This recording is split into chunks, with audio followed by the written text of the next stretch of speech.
People pleasing is a behavior that's as old as the hills, more recently described as codependence. It's a real sticky problem and a behavior that's incredibly difficult to change. I would say almost impossible to do anything about alone. Ultimately, though, you actually have to do all the work to recover. I'll go into a bit of detail and look at a solution. Please, if you need help getting out of this hole, don't hesitate to get in touch with me. I hope you enjoy the podcast. So, the information that I was given is that 90% of people who come into rehab are codependent. So there's a very small percentage who don't come in with some of the codependent behavior. And I want to run through some of the stuff just in a little way. Now, what I believe is that codependence is very selfish behavior, very, very one-sided and motivated and based and constructed and created entirely on self-interest. How does this make me feel and how does this affect me? In Melody Beattie's book, of which I'm sure there is a copy here, in her book she says that codependent behavior, you can identify codependent behavior when other people's behavior impacts us. When we're obsessed with other people's behavior and controlling and managing that behavior and how that behavior impacts on us.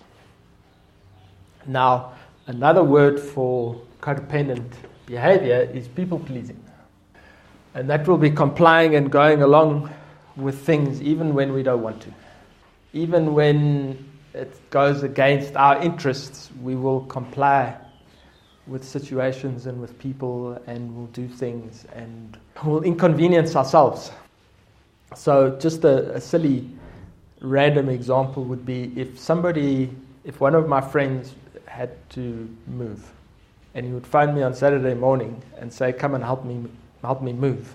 Even though I don't want to help him move because it's my Saturday morning and I've been at work the whole week, I will say yes. And I will rearrange my schedule, even though I've got things to do, to go and help him move. And it will frustrate me. And there's a transaction that takes place there. Is because I will show through my behavior to somebody how I would like to be treated. The problem usually comes in is when I phone that person to ask him to help me move my furniture. The answer is usually no, and usually I don't even want to ask because I don't want to inconvenience people, and I know that probably I'll be able to do it myself anyway, and then just go ahead and do the whole thing myself and never ask anybody for help, because I'm trying to show people through my behavior how I would like to be treated. The problem is that no one will ever see that behavior and how you like to be treated. They will perceive that behavior as if this person is just always available to help me with whatever I want, whenever I want, and however I need. And it's a very, very, very debilitating behavior. Now, there's a particular dynamic that plays out, and they call this the drama triangle. And at the top of the drama triangle, we have the persecutor. And at the bottom, we have the victim and a rescuer. So if I bring it back to our little therapy groups that we have here at the center, if I bring it back to our concern group, let's say that somebody concerns somebody and it gets more difficult the more we start focusing on behavior and the less we focus on duties. So if I bring up a concern for someone and I say this person is not doing their cups the way that it's supposed to be doing, and there's a little bit of leeway, it can go either way. But if I say this person's attitude is really negative all the time and aggressive, it becomes much more difficult because that person doesn't see themselves that way. And usually starts a big argument or it starts a big fight because we can't generally see our own behaviors. I'm sure Cliff will be talking a little bit about Johari's window in the next session. And that's the unknown self. We know some things about ourselves, but there's some things that we don't know about ourselves that people from the outside will observe and raise in our awareness. And we can't handle that kind of criticism because of our people pleasing, because of our codependence. I really think that this stuff stems from this call, from victim mentality, because I'm unable to accept my part in what is taking place and take some responsibility for some aspect of that and do something about it. The problem is we always end up being the victim. And it's so easy. I mean, I've got a whole list here of victim behavior, but I don't want to go particularly into the victim behavior because it's so easy to do that. It's like, why does this always happen to me? And this is just the way that I am, and I can't do anything about it. And what do you want me to do? I'm trying my best, and people always take advantage of me, and people will take my stuff and borrow my stuff and not give it back, and it just kind of seems like I'm the one who's always giving in the relationship and nobody else is doing anything. So the victim kind of space is, why is everybody always picking on me? And why don't you mind your own business and look at your own affairs and stop looking at what I'm doing and what's happening with me and sort yourself out? That's too easy when we look at codependence. What is much more difficult is how we play the persecutor, how we punish people for the way that they treat us, because we never look at how we do that, because we're good guys. I'm a nice person. I don't punish people. I don't get revenge on anybody. I'm a very likable person. I just want to be nice, and that's why I do these things for people, is because I'm nice. So getting stuck in the victim is so easy, and not taking any responsibility for the way that we interact with this dynamic is far too easy. Now, I'm sure some of you have heard of passive-aggressive behavior. Usually the most common identifier of codependent behavior. And that is when somebody asks you, are you all right? And you say, no, I'm fine. Are you sure? You look angry. No, I'm not angry. I'm fine. We don't say anything. And we sulk. And we expect people to see from our behavior that we're unhappy, but we're unable to communicate that unhappiness with anybody. So we will punish people with our silence. We will punish people from withdrawing from them to a degree that they notice, but we won't verbalize what we are doing when we are confronted about it. Because part of being a people pleaser and part of being codependent is to maintain the status quo at all costs. We just want everything to be nice and everybody to be happy, and there to be no arguments, and nobody must get angry, and nobody must get upset, and nobody must get sad, and we must just play this pretend game that everything is okay. And we want people to mind read what is going on with us.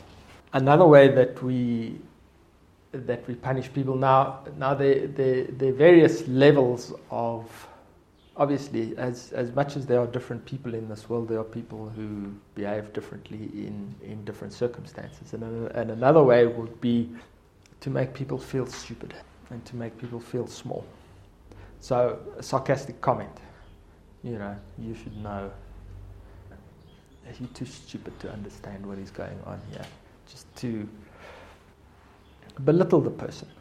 There's a way of fighting back against the perceived harm that we have received from somebody who has confronted us about something. As opposed to listening to understand, we listen to defend. And we belittle that person's contribution, and we make them out to be stupid.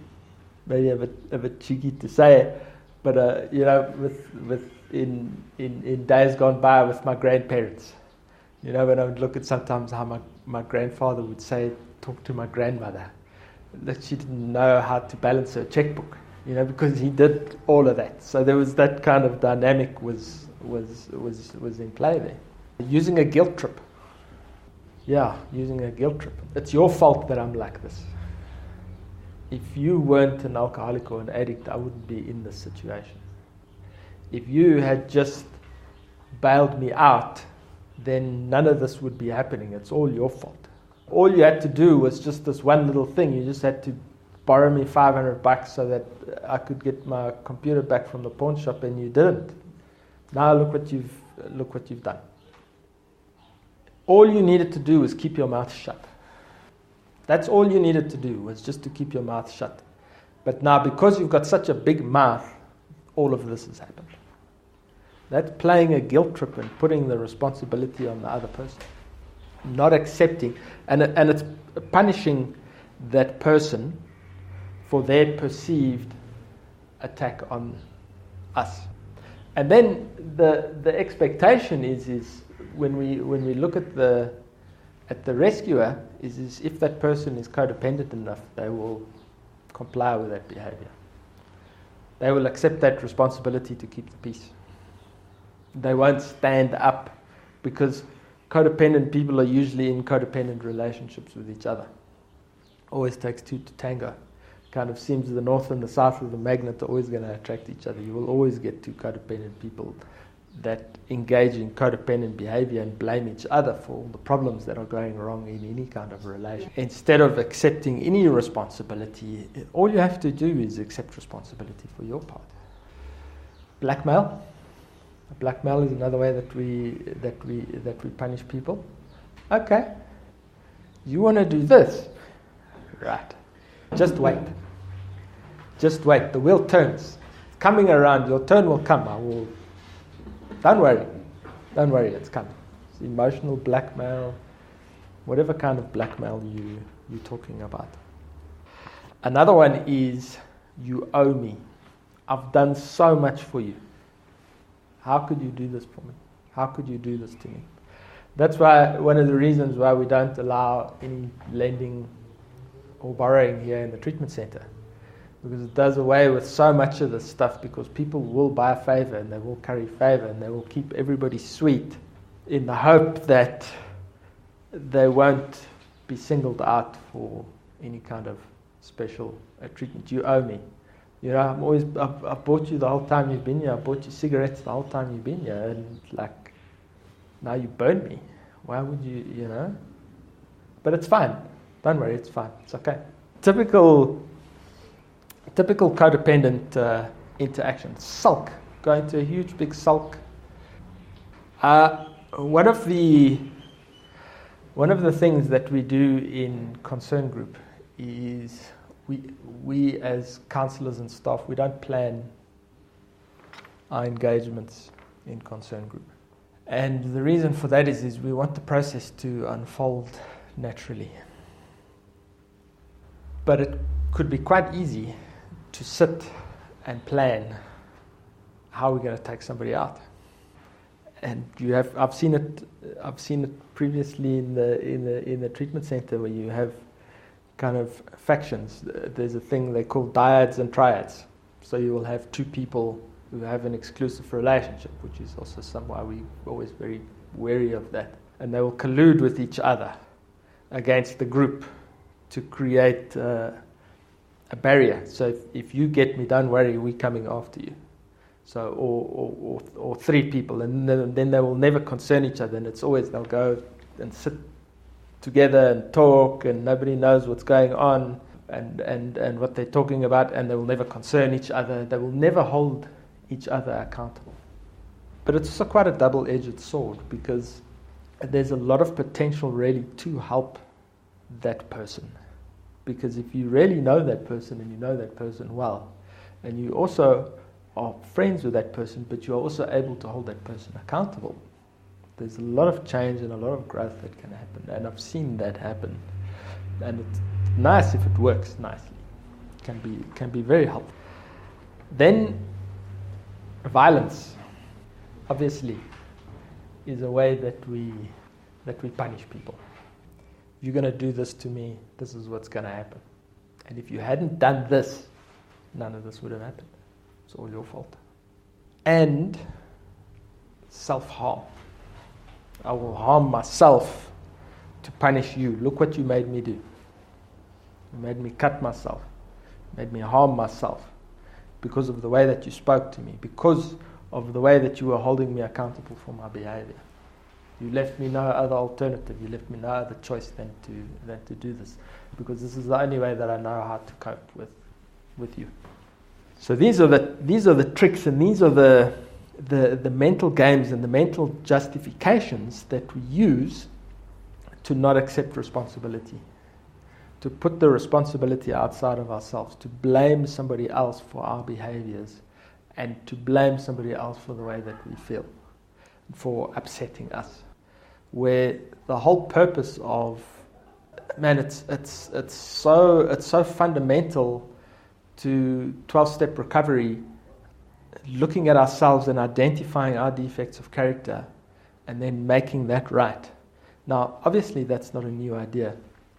It's one of the fundamental ideas, one of the core ideas of most philosophical religious organizations, is make right the wrongs of the past. Make right the wrongs of the past. It's such an important dynamic in taking responsibility. If you don't know how to make right the wrongs of the past, you need to look at yourself and identify what part of this is my fault, and then make that part right, which might be something that you are completely unaware of.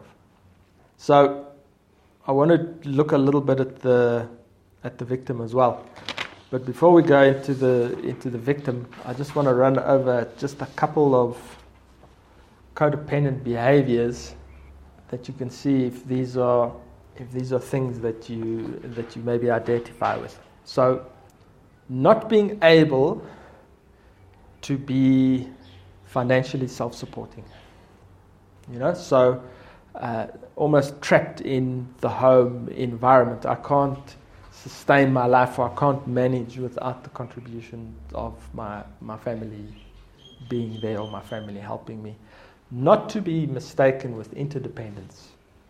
Interdependence is the recovery side of codependence, because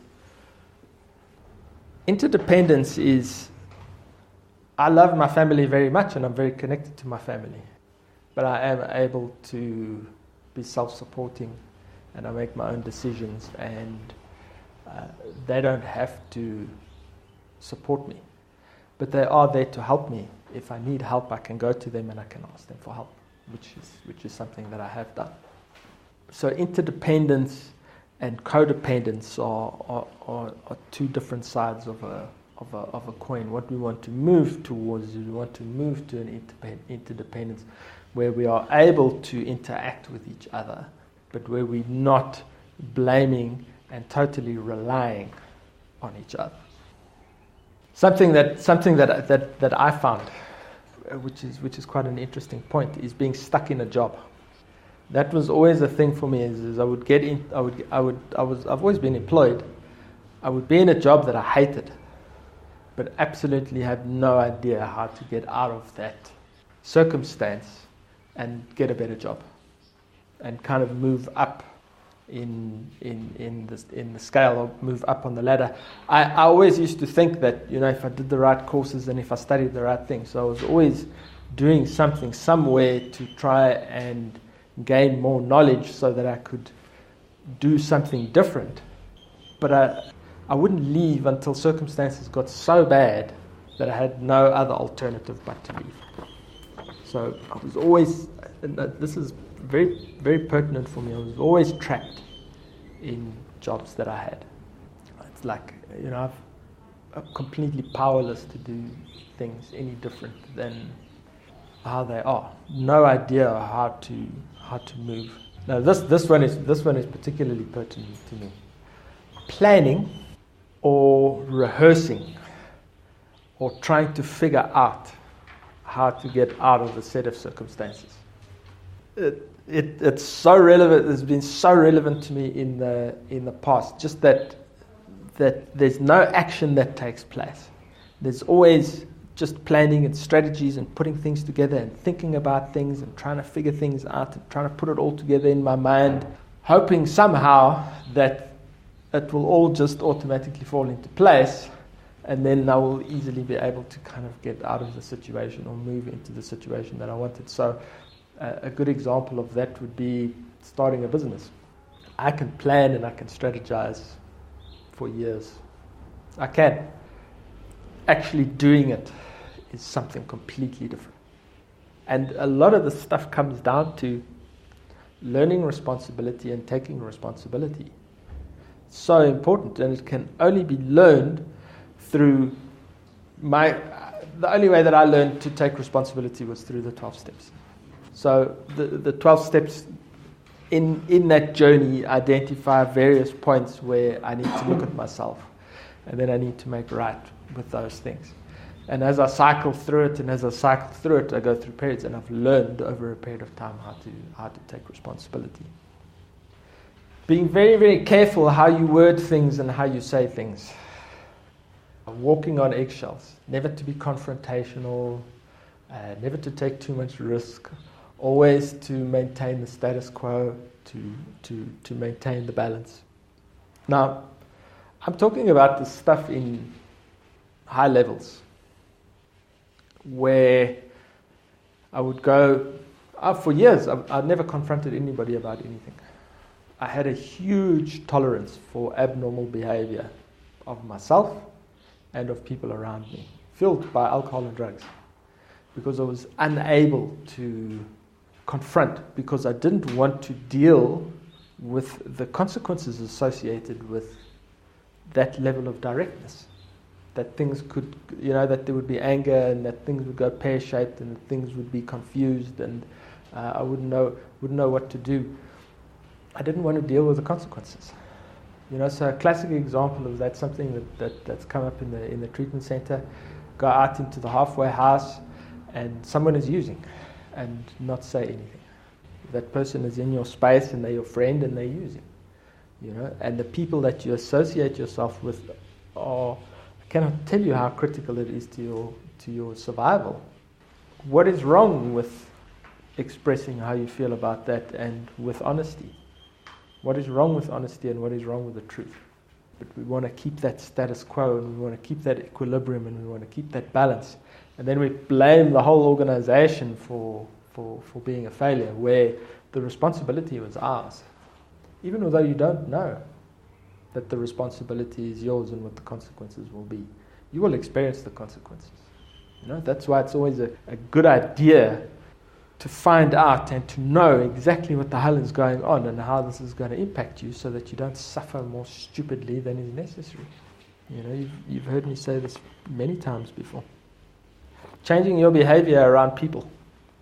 Now, I don't think that there's anything wrong with being sociable and being able to get along with all people.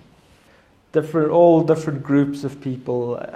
I think there's a lot to be said for being very social.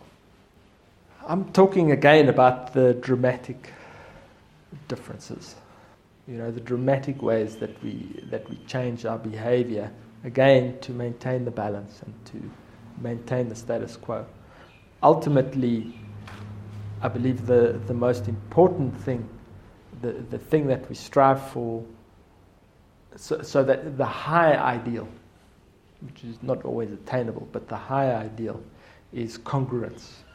So what is happening on the inside is what is happening on the outside.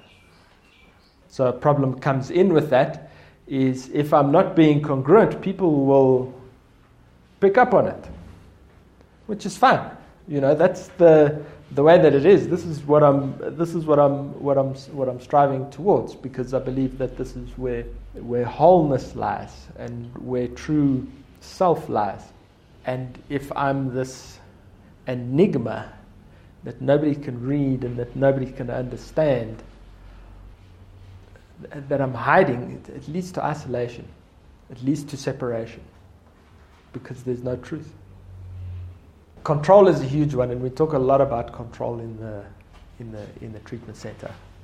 Control is a huge codependent behavior, and again, that comes with that incongruence. We'll be elusive and evasive because we're trying to control and we're trying to manage things from our best interest, as opposed to the way things are supposed to be. Trying to enforce our will on a situation as opposed to allowing a situation to develop. Thinking that we are the best person to be handling and to be managing this, the way that these things, the way that things should proceed.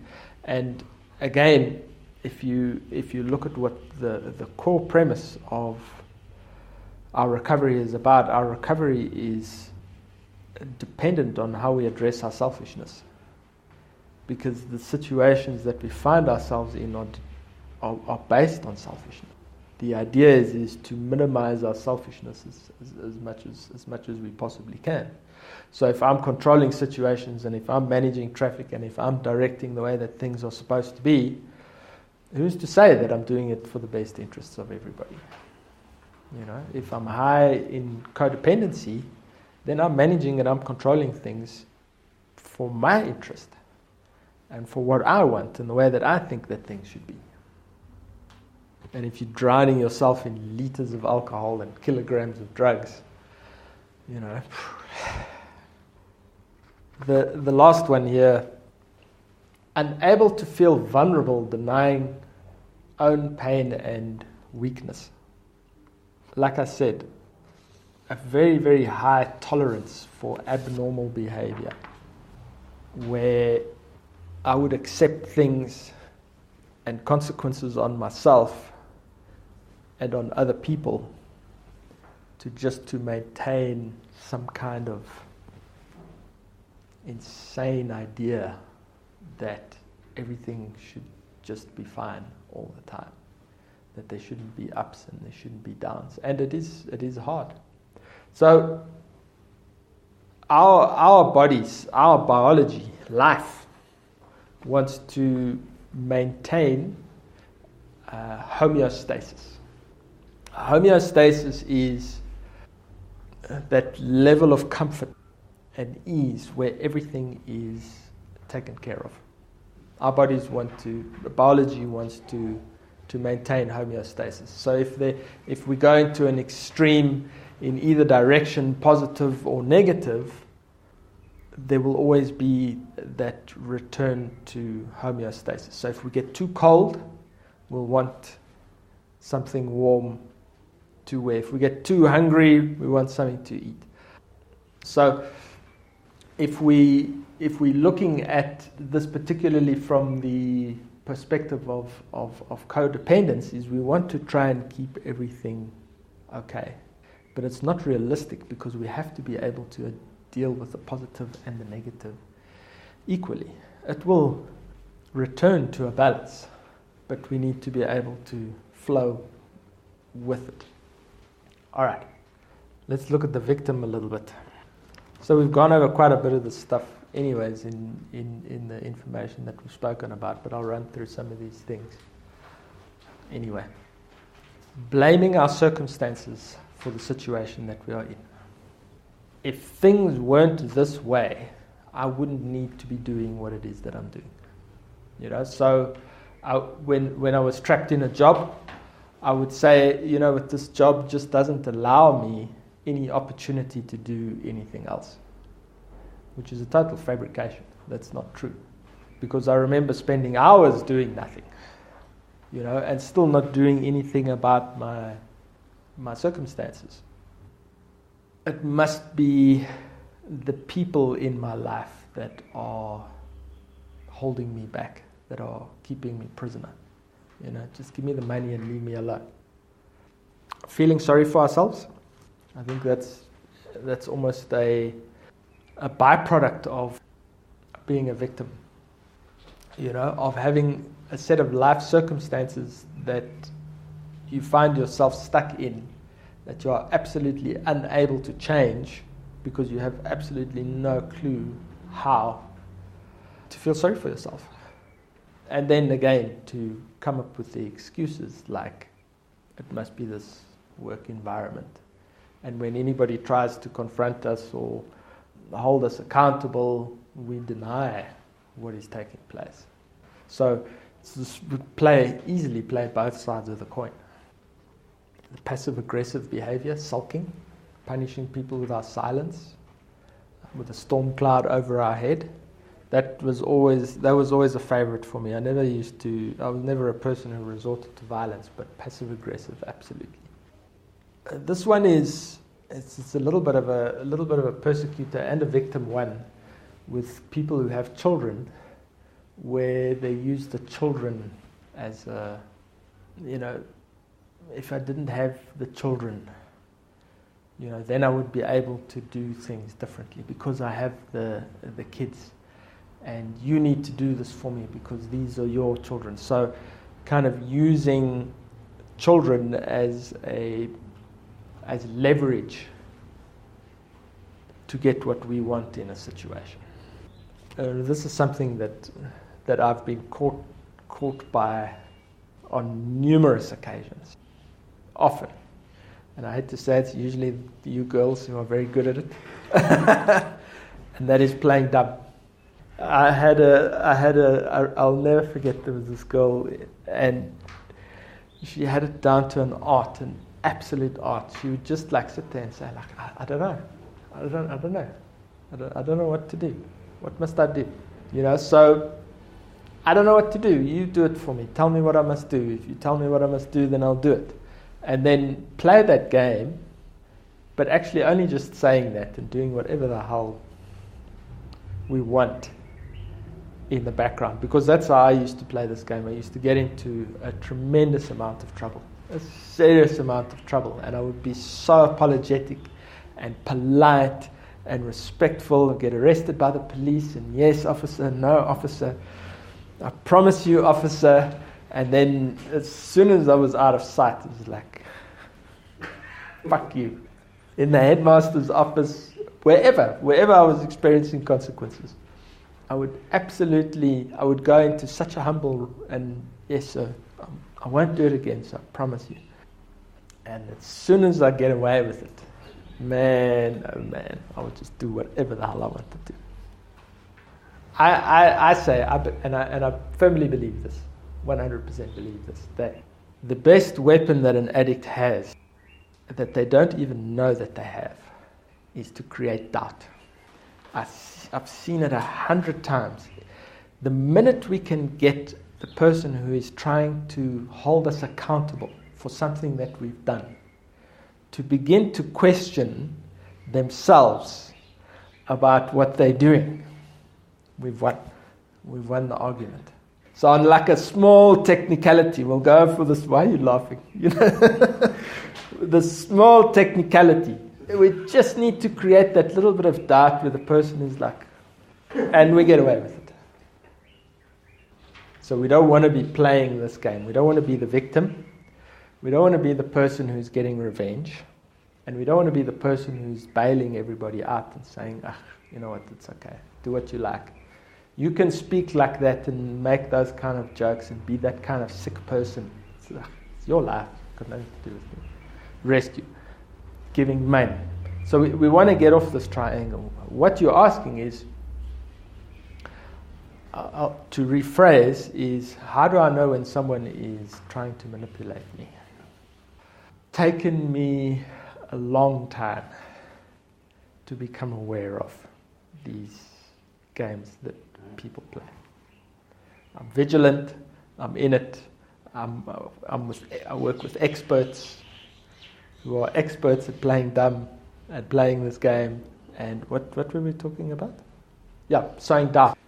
If you are incongruent, so if your inside is matching your outside, and you're willing to accept the consequences of that kind of behavior, you will sense it, you will know. I'm telling you. Whenever anybody ever threatens suicide, whether they are serious or not, you take it seriously. And you follow it through right to the end. And you get that person on a ward and you get them under 72-hour observation. And you make sure that there's no doubt that is taking place. You take responsibility if that person is phoning you and saying those words. Because if it's true and the person does kill themselves and you've done something and you thought, I was confused, I didn't know what to do. Now you know what to do. You get that person onto a ward immediately, as fast as you can. If he says those words, you have to take it seriously. You can support him with all the other stuff. But if he says those words, I'm going to kill myself, goodbye. You must get him onto a ward immediately. If he says the words, I've learned over a period of time how to, because I have dealt with people who have, I've seen it all. There's no experience that you can tell me that I haven't been involved with. And over time, with experience, I have learned. So I've had people cut themselves in the treatment center. I've had people overdose. But because I'm always working to be my most true, authentic self, I go through those processes and I learn and I'm able to manage them better. The solution that you're talking about here is, what is the recovery from codependence? How do I no longer enable this person and bail them out? Yeah? By speaking the truth and being direct and being honest and not operating in the background and keeping quiet and trying to see and evaluate and mind read. The truth is the only thing. How is it going to affect this person if you speak the truth? And if you ask them directly what you want to know, without seeing that person as unable to cope with you, with your words. Because that is what is required. Where you're going to push a person to limits that they won't be able to tolerate is confrontation. So if you really confront that person and put them under a tremendous amount of pressure, there's the possibility of pushing them too far. But speaking the truth is speaking the truth. Speak the truth. Speak your truth. Use empathy. Be kind. Speak your truth. You're learning those skills here in the treatment center. You're learning how to do it. Every time you go, so the only solution to codependence is concern group. There is no other solution. Because think about what you're doing. That's people speaking their truth. So it's not a case of, okay, so I'm here in treatment, and these are the things that I do here in treatment, and, when I leave the treatment center, then I'm done with all of that. So I think kind of in this last engagement, really, I've spoken about the solution to this problem, is to give up your selfishness and to stop thinking about yourself and how these things affect you and make you feel, and speak your truth and be in the truth, and try as much as possible to let the inside match the outside. I don't believe that we can hide things. The truth will always come out somewhere. The scales of justice, the spiritual scales of justice. If we weigh it down on one side, it's going to come out somewhere on the other side. That's how it works.